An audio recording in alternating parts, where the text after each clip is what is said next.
Arrancamos directo con este análisis explicativo, donde vamos a desentrañar las realidades tan complejas y, seamos honestos, bastante contradictorias que han marcado a Venezuela durante la última semana. Es un panorama fascinante, de verdad, y necesitamos ir mucho más allá de los titulares rápidos para entender qué está pasando en un país que atraviesa una transición, digamos, muy poco convencional. ¿Qué está pasando realmente? Bueno, si salimos a la calle, el choque de historias es inmediato.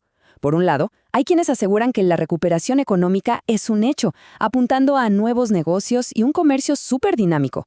Pero ojo, por otro lado, una gran parte de la población afirmará que la crisis jamás se fue y que llegar a fin de mes sigue siendo un reto enorme. Literalmente, son dos realidades conviviendo en el mismo espacio y al mismo tiempo. Y para entender esa contradicción, miremos estos números, que son una locura. El Fondo Monetario Internacional proyecta que el Producto Interno Bruto crecerá casi un 4%. Suena genial, ¿no? Pero al mismo tiempo tenemos una inflación estimada que ronda o incluso supera el 300%. Es decir, el crecimiento macroeconómico avanza, sí, pero es constantemente aplastado por una inflación que devora el valor de la moneda local. Es una fricción loquísima. Entrando en nuestra primera sección, hablemos de esta economía de contrastes, cifras macro versus la realidad micro. La clave aquí es dejar de pensar en el país como una sola economía tradicional. Más bien, imaginemos dos pistas paralelas que van a velocidades totalmente distintas. Una autopista para las grandes cifras macroeconómicas y un camino de tierra para el bolsillo del ciudadano común. Y ahí está la gran paradoja. Los sectores que se mueven 100% en dólares, como las importaciones o la energía, están viendo un dinamismo real. Hay movimiento, sin duda. Pero, para quienes dependen de la moneda local, el poder adquisitivo cae día tras día.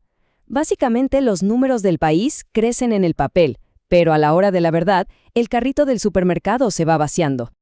Pasando a la segunda sección, el motor petrolero sigue siendo la columna vertebral de todo este sistema. Si queremos entender por qué esos números macroeconómicos están subiendo, tenemos que mirar directamente al sector energético. Históricamente, y hoy más que nunca, el petróleo es el centro de gravedad de la economía venezolana. 1.100.000, esa es la cantidad estimada de barriles de petróleo que se están produciendo al día de hoy. Es un número que no podemos ignorar, porque marca una recuperación importantísima si lo comparamos con los peores momentos de años recientes. Esta inyección de capital es exactamente lo que está empujando ese crecimiento del 4% del que hablábamos al principio. Pero, y siempre hay un pero, este crecimiento tiene sus límites. La producción sube, claro, pero el sistema no se sostiene solo. Venezuela sigue dependiendo muchísimo de empresas extranjeras, de nuevas alianzas en la región y sobre todo de un sistema súper complejo de licencias internacionales para poder vender ese crudo en el exterior. O sea, el crecimiento es real, pero está atado a factores geopolíticos externos. Sección 3. El dólar y la calle. Y bueno, dejemos de lado por un momento los millones de barriles y la geopolítica y aterricemos de lleno en la economía diaria. Aquí es donde las cosas se ponen realmente tensas en este análisis. La desconexión es francamente total. Tenemos una economía formal donde los salarios públicos se pagan en bolívares, una moneda que pierde valor constantemente.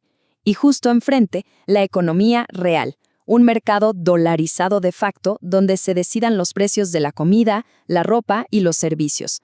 Imaginen ganar en la economía formal, pero tener que sobrevivir en la real. Es una fórmula donde muchas veces un salario mensual no alcanza ni para una mínima fracción del mercado del mes. Entonces, la gran pregunta es, ¿cómo hace la gente para cerrar esa brecha gigante? La respuesta mágica, por así decirlo, son las remesas. Ese dinero que envían los familiares desde el exterior se ha vuelto el salvavidas absoluto para miles de hogares. Sin ese flujo constante de dólares desde afuera, lidiar con esta doble economía sería literalmente imposible para muchísimas familias. Y esto nos lleva a la sección 4, la reconfiguración del poder y los movimientos políticos. Con semejante panorama económico, es natural preguntarse qué está pasando a nivel de gobierno. Analizando esto de manera totalmente neutral, es muy interesante ver cómo las estructuras políticas se están adaptando a esta transición. En lugar de ver cambios drásticos o una ruptura total, lo que está pasando es más bien una transformación silenciosa. Hay un reacomodo interno de liderazgos, buscando una especie de estabilización institucional después de tiempos de altísima volatilidad. A la par, estamos viendo un movimiento diplomático fuerte en la región, intentando reconectar alianzas que le den soporte a este nuevo equilibrio de poder. Llegamos a la sección 5, enfocada en la sociedad y los servicios, porque necesitamos ver qué pasa con esa presión acumulada. Vamos a bajar de nuevo al nivel ciudadano para entender cómo se siente todo este complejo ambiente en el día a día. El punto clave aquí es que no importa si el PIB sube un 4 o un 10%, si la infraestructura básica sigue fallando. Los cortes de electricidad, la falta de agua potable, los problemas con el transporte y el sistema de salud funcionan como un muro de contención. Son estos déficits estructurales los que impiden que cualquier crecimiento económico parcial se convierta en una mejora real y palpable de la calidad de vida. Todo este choque constante crea una percepción súper dividida en la calle. Quienes logran moverse cómodamente en dólares sienten que las cosas van mejorando poco a poco, mientras que los que dependen de la economía formal sienten que el deterioro no para. ¿Y cómo se libera toda esta presión? Pues principalmente de dos formas: a través de protestas muy puntuales exigiendo mejores sueldos y mediante la migración continua, que sigue siendo la gran válvula de escape para muchos. Finalmente, nuestra sección 6, a manera de conclusión, crecimiento sin estabilidad plena.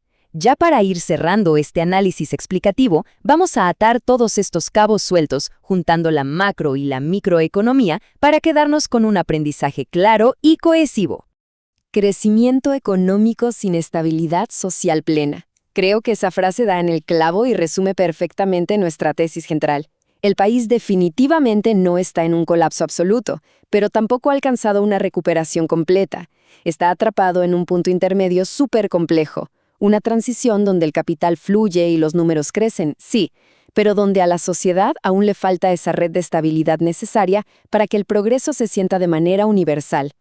¿Hacia dónde nos lleva entonces esta transición económica y social? Con esa gran pregunta cerramos nuestra exploración de hoy. Tenemos una economía dual, un motor petrolero que depende de licencias externas y una sociedad que hace malabares todos los días. Es un equilibrio increíblemente frágil. Solo el tiempo nos dirá hacia dónde se inclina la balanza. Pero por ahora, la situación nos invita a mantener nuestra curiosidad bien despierta ante este escenario tan fascinante y complejo.